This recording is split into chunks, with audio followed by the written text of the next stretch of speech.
The silent corridors of the Blue Roof Mansion in Borodale, Harare, was the epicenter of Zimbabwe's power, witnessed a side of Robert Gabriel Mugabe that the world rarely saw.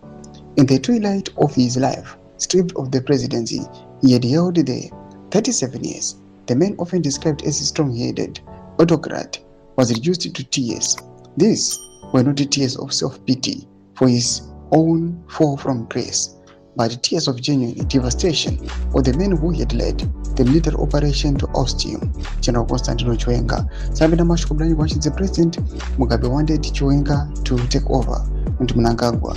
He cried when the general mysteriously fell very sick. Not was subscribe or like on the bell icon. Tipinda Mubulani Komchinsi. According to those remained in Mugabe's inner circle until his final breath in September 2019, the late president harbored a profound and perhaps surprising conviction.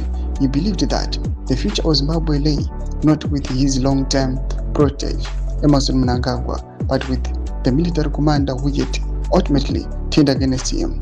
The revelation brought to light by Mugabe's last spokesperson, Julius Mawarire, paints a complex picture of betrayal, regret, and a prophetic warning that is only now, in 2026, reaching its chilling conclusion.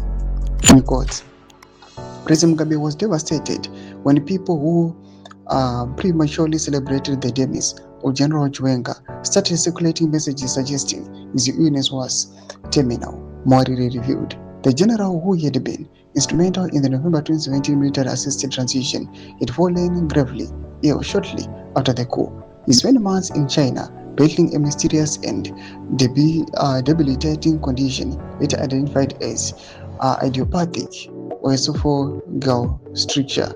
While many in the new administration were already looking toward a post-Chiwenga era, Mugabe was reportedly inconsolable. So sick was Chiwenga that South Africa and India had failed to resuscitate his health until the Chinese military requested that the former Zimbabwe Defense Forces boss be flown to China, to Chinese military hospital, and that is where the miracle eventually happened.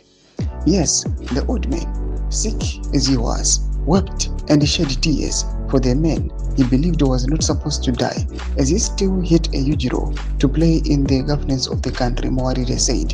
In Mugabe's own words, the general was one who should have taken the reins. General Chiwenga cannot die now. He was a huge part to play.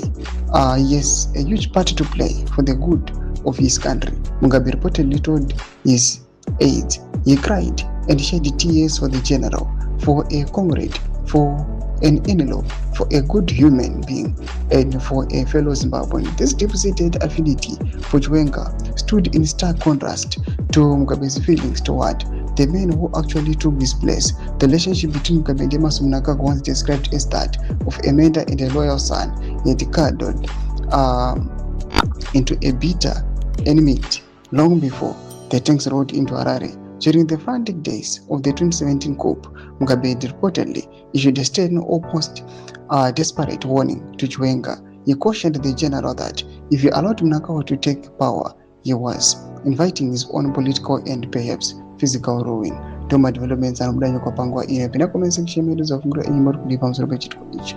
Musama subscribe or like, check on the bell icon.